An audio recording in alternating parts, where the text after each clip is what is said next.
Ассалаумағалейкум. Жайлауында жылқы жайлаған, қазанында қазы қайнаған қазақ елі. Эфирде тобыл тынысы бағдарламасы өз жұмысын бастамақ. Сағаттың тілі тура 12:00-ге кеп соққан кезде Қостанай телеарнасын қосып, тобыл тынысы бағдарламасын көруге кеңес береміз. Алдағы 1,5 сағат 90 минутта сіздердің көңілдеріңізді көтеріп, пейілдеріңізді кеңейтуге бар күш-жігерімізді салатын боламыз. Әріптестеріміз дайындаған қызықты айдарлар, сырлы сұхбаттар мен әсем әндермен сіздерді бауырайтын боламыз. Сондықтан да бізбен бірге болыңыздар. Тікелей эфирда қызмет қылып жатырмыз. Олай болса, бүгін мінекей аяғымыздан тік тұрып, жұбанышты жұп қылып сіздерге қызмет қылып жатқан жүргізушілер Рахат Сейтхан және де мен әріптесім Анель Пимичева. Қайырлы күн. Добрый день, дорогие костанайцы. Время 12:00, а это значит самое время включать телеканал Костанай ТВ, ну и, конечно же, смотреть свою любимую программу «Тобыл тынысы». В ближайшие 90 минут будьте с нами у экранов телефонов, либо у экранов телевизоров, вне зависимости от того, где вы находитесь, потому что наша креативная группа постаралась для вас и сегодня подготовила интересные рубрики, сюжеты. Ну и, конечно же, наши гости уже с нетерпением ждут своей очереди, чтобы познакомиться с вами поближе и рассказать о своих успехах. Мінекей бүгінгі тікелей эфирлік бағдарламада өте қызыққа толы болмақ.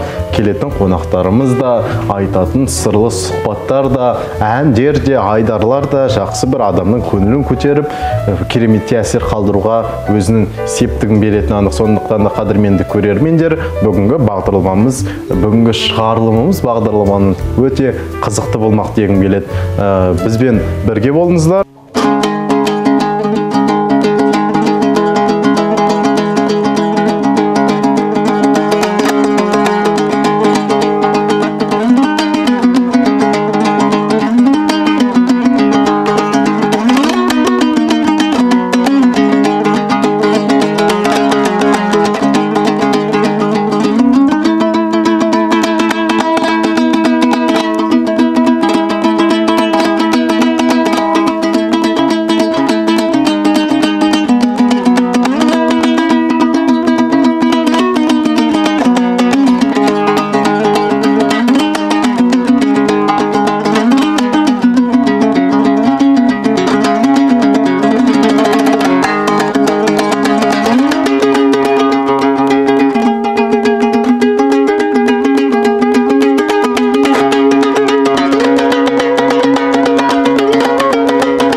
Мінекей, былай айтады жалпы, мың рет естігенше бір рет көр дейді.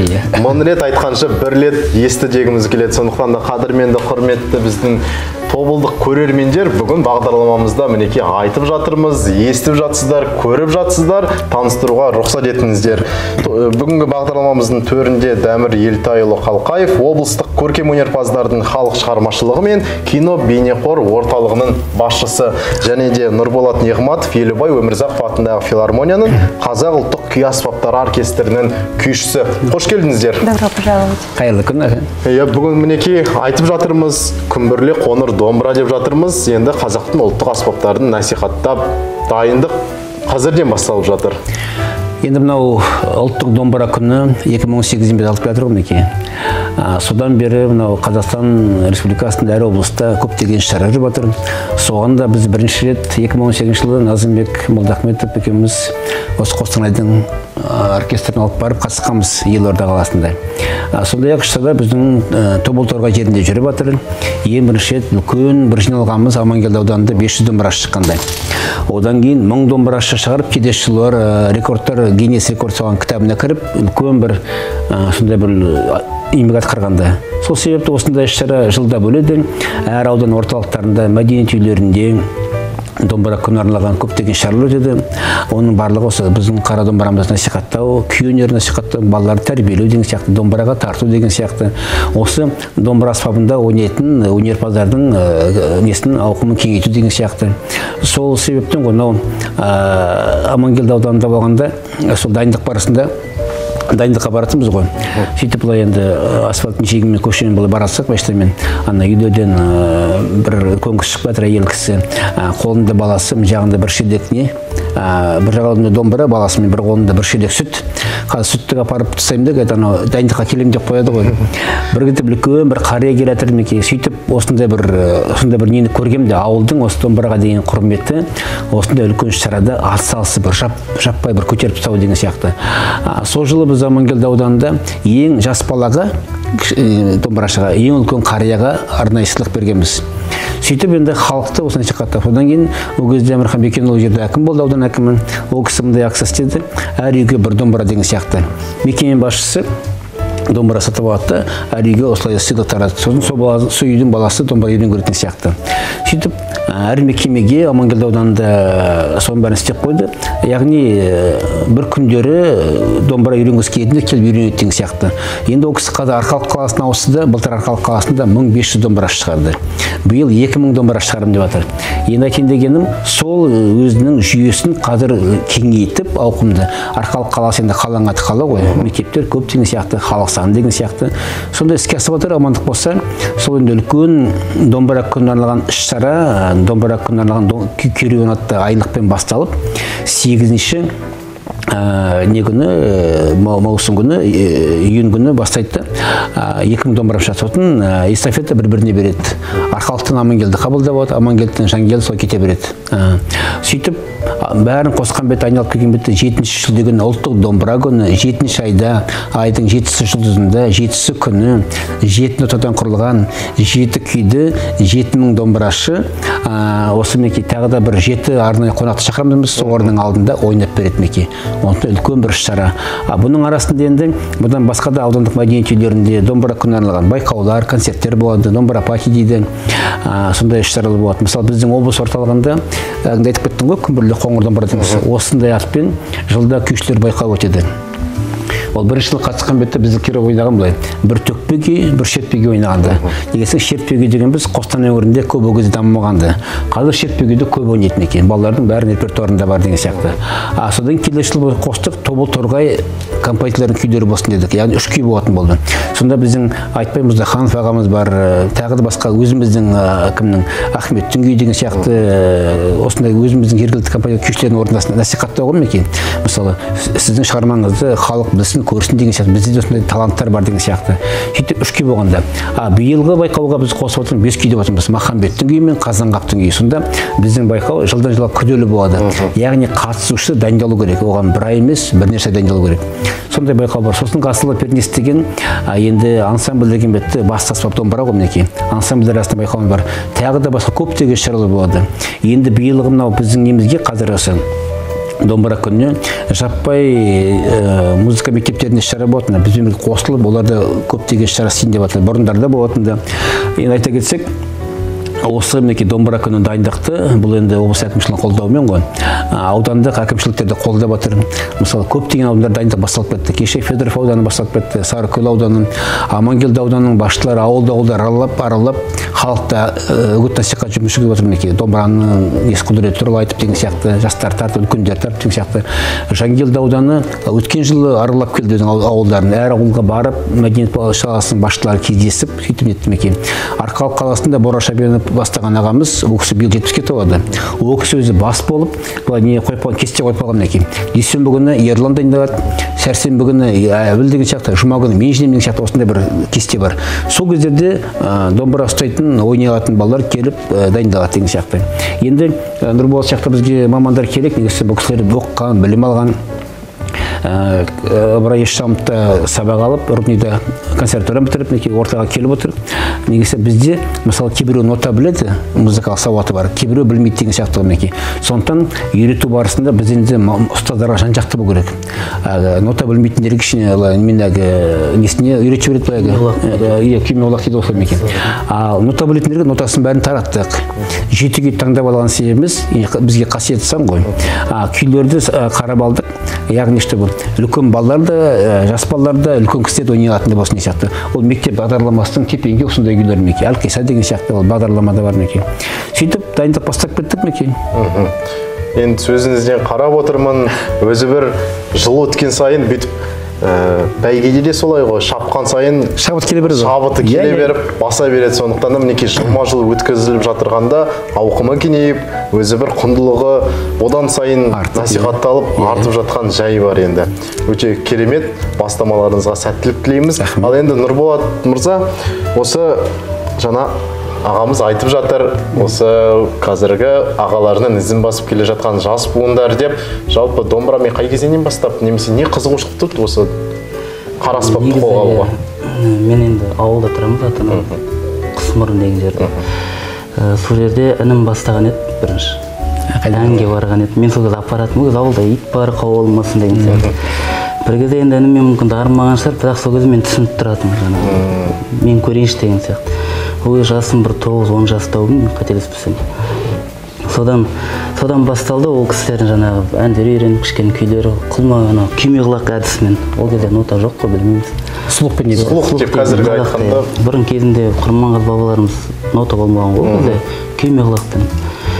Сол кезде солай үйреніп, сөйтіп Рудный музыкалық колледжға түстім. Сонда жаңа Ешшан Ыбырай деген кісіден оқып білім алдым. Кейін Алматыға түстім. Жаңа Құрманғазы атындағы Қазақ ұлттық консерваториясы. Садық Сәлімгерей деген кісіден білім алдым, бірақ кейін ол кісі енді профессор атанғаннан кейін басқа елге кетті жұмыс жасауға. Мен енді ол кісі кетіп қалғаннан кейін мен Жаминке Ержан деген кісінің қолына бардым. Содан білім алып, тамамдап осы жаққа енді қызмет жасап отырмыз. Жас маман ретінде. Елге оралып отыр ғой. Білім алып, өте жақсы. Өйткені айтады, ер адам табанын туған жеріне, арқасын туған еліне сүйейді дейді. Мінекей сондықтан да осы келіп білім алып, Алматыдан білім алып, енді осында келіп, осы бір өнерінді паш еткенін, ол бір құптарлық дүние. Кез келгенін бойынан табыла бермейді. Көбісі солай емес пе аға? Көп Алматыда қалып отыр. Біздің қаншама әншілер, Әміре, тағы басқа әншілеріміз сол Алматыда үлкен қалада, енді олар түсінуге болады, өсу үшін деген сияқты, үлкен сахна керек деген сияқты, тағы басқалар деген сияқты. Бұл азаматтар менге келіп, қазақтың қара домбырасын насихаттап, мінекей қазір жұмыс істеп жатыр. Көп рахмет әрине. Жаңағы сіз айтып жатсыз, өсу үшін деп осы кезде бір ауыз сөз есіме келіп тұр, айтпасам сөзінің ата сөйледі. Өсіңіз, жетіліңіз, тасқындаңыз, бірақ та биікпін деп асқынбаңыз. Ол да бар, иә. Сен мықты, ана осал, мен орташа, бәріміз бір аспанның астындамыз дейді. Сондықтан да бір аспанның астында барлығымыз енді ары қарай бір шәкірт тәрбиелесең, осы бір алған біліміңді тәрбиелеп жатырсыңдар, иә. Осы бір мінекей ұстаздық жолын бастап жатсыңдар, өте керемет. Ал енді осы екеуіңізге де қояр сұрағым, енді пікіріңіз десек болады. Пікір деген орайы келіп тұрған шығар. Пікір деп айтудың осы Мұрат Хамитов ағамыз айтатын, мен соның аузынан естідім соңғы рет. Айтады, қазақтың қазақшылығы, құдіреті күйінде ғана қалды дейді.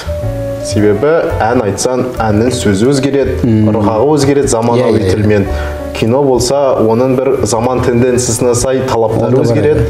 Ал күйдің құдіреті, күй қалай шығарылды көне ғасырдан әлі күнге дейін келіп жатыр. Соған пікірлеріңіз қалай жалпы?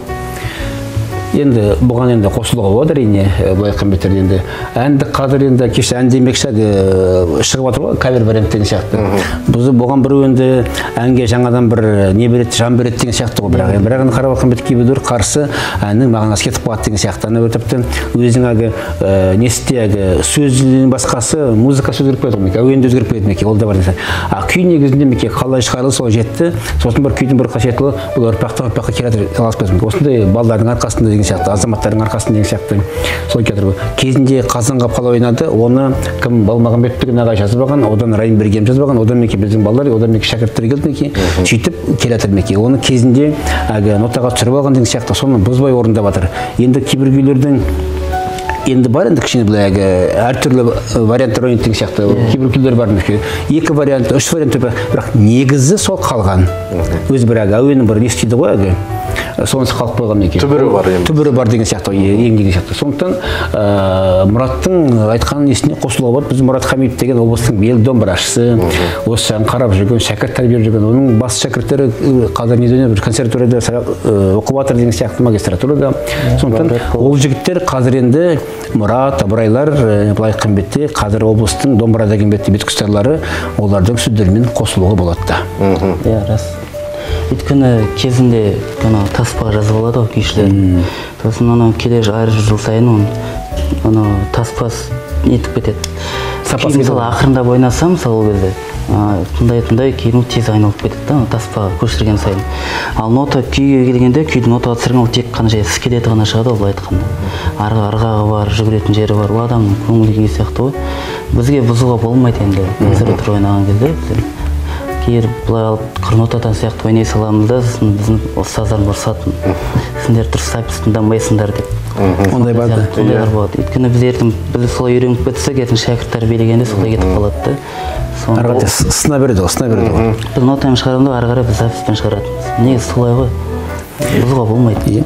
Ерке Сылқымды Әбдіман Жылдыбаевтың негізінде ойнағанда бұның жылдамдығы ақырын кәдімгідей. Ол қызға шығарған ғой, несі бар, тарихы бар деген сияқты. Оны енді бірте-бірте біздің жастар қолға алып алды да, жас жігер келіп тұрып деді, техника бәрі бар, қол жүріп деген сияқты, кішкене жылдамдығын қосып береді деген сияқты. Оны көп қысайды екен. Қатты қумаңда деп айтып қоямыз кейде. Ол адай емес, ол балбарон емес деген сияқты. Сондықтан кішкене бір өзгерістер болады соған. Негізгісі түбірі осылай қалады бізде. Ол бар айтылған сын ескертпелер де орынды ғой, өйткені ғасырдан ғасырға мұра болып бүйтіп алақанды ұстап келетін дүниені ол өзгеріске еніп кетсе, оның өзі бір құндылығы да жоғалып кетеді. Ол домбыранікі, қобыздың күйлері бар, сол кезінде Қорқыттың кезінде қалғандар ғой меке тарап меке.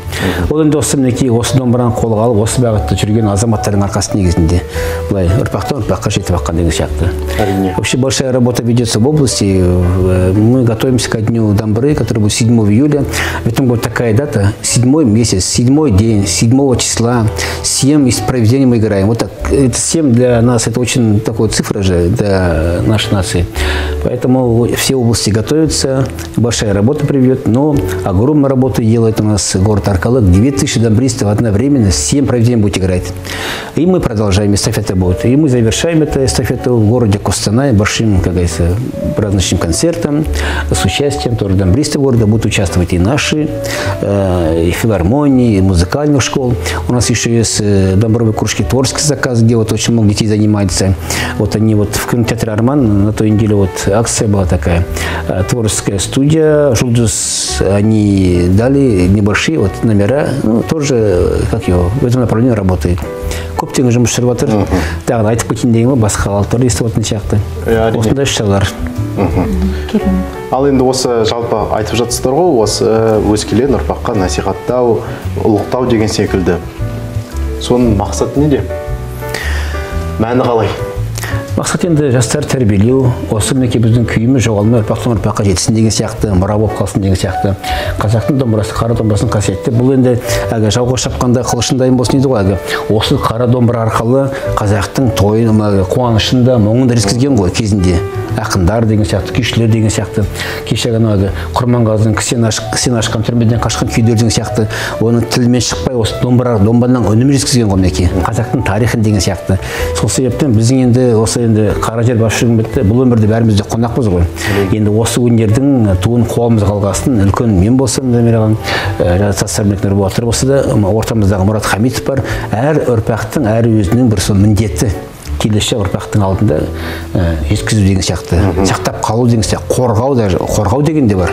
Неге сен қорғау дегенге былай айтмай, кешегі айтып жатқанбыз, насихаттап, ертең анау басқа бала айтпасын, бұл білмеймін, менікі емес деген сияқты. Өзім сен анау неңде өдіркеңде қазақ тілін жалғасын, қазақ деген бетте бірінші меке домбырамыз, туымыз, тағы басқа кете береді ғой, меке әуеніміз деген сияқты. Осының бәрі біздің енді борышымыз, бойымыздағы. Ол адамның өзі ұлттың бір жеке өзгеге ұқсамасын білдіреді. Мысалға, домбыра ол қай кезде болмасын ұлттық құндылық, жаңағысы айтқан қобыз болсын, туымыз болсын, елтаңба болсын. Мысалға, дамыған елдерге қарасақ, енді Жапонияға қараймыз біз, мәдениеті дамыған деп, бірақ та есімізге сол самурайлар мен сакура ағашы түседі. Мысалға, дзюдосы түседі. Ұлттық құндылық бұның барлығы. Ресейге қарасан, өзінің бір сол қалыптастық болған енді дүниелері түседі. Сол сияқты. Әркімнің өз несі ғой, сол сияқты. Біздің енді осы өнер жағынан десек домбырадан басталады деген сияқты меке.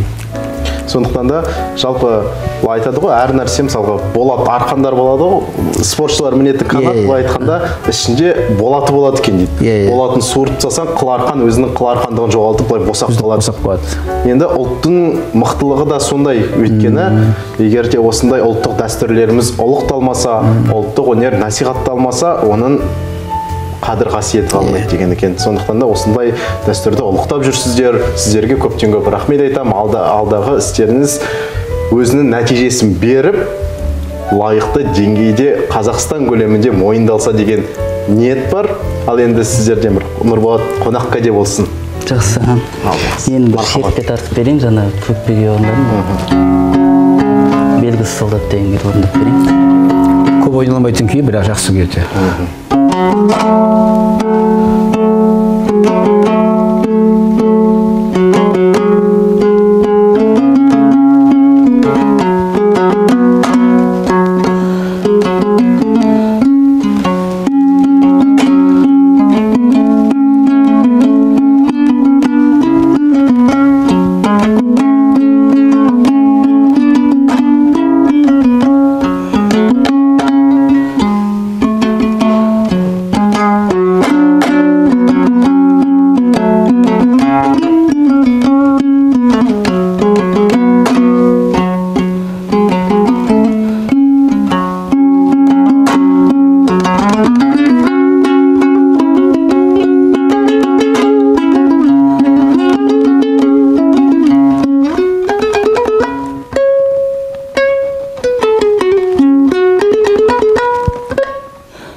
бәрекелді. Енді мынау көрсетіп отырмын мінекей, қазір әдейі шақырған себебім қарап отқан балалар көрсін деген сияқты.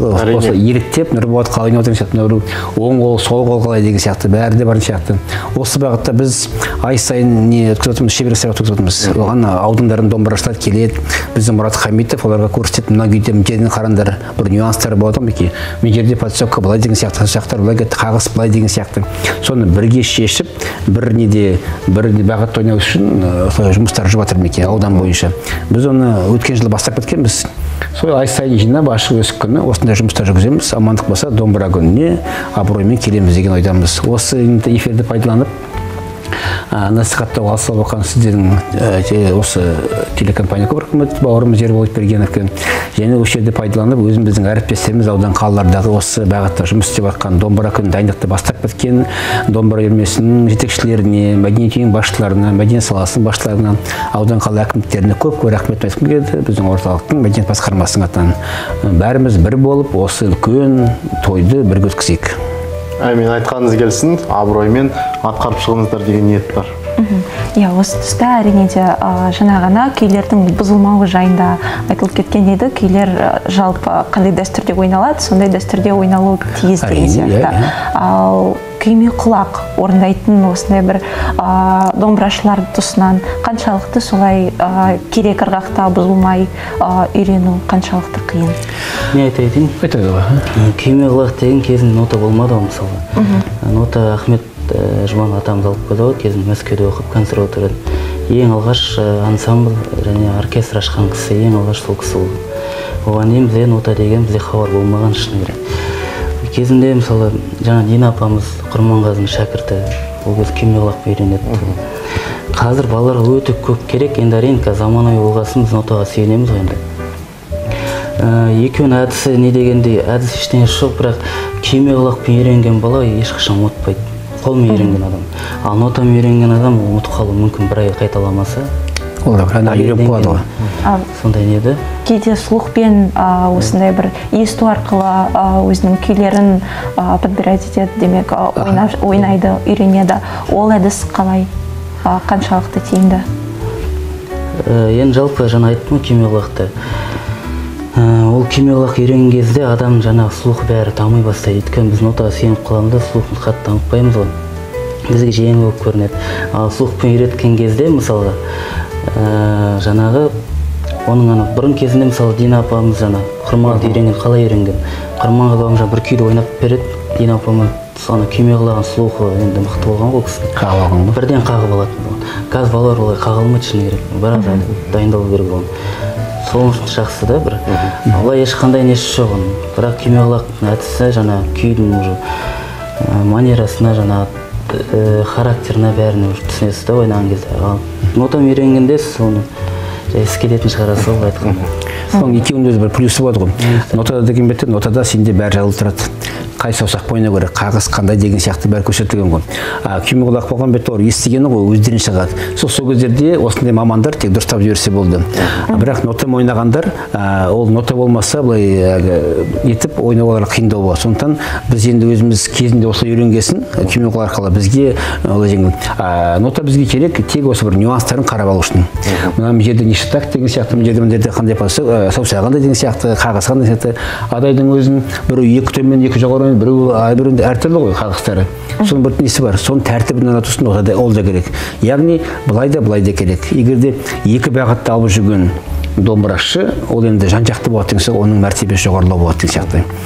Жігіттер қазір оны естіп қалыпты, ойнап беріледі меке. Нотасын қосын ойнап береді. Яғни бұның мәртебесі жоғары деген сияқты. Мысалы, сен неме ойнасаң, күйме құлақ ойнасаң, сен кейбір қағыстарың олай болмауы мүмкін. Сен нотаны білмейсің, қарап ойнасаң.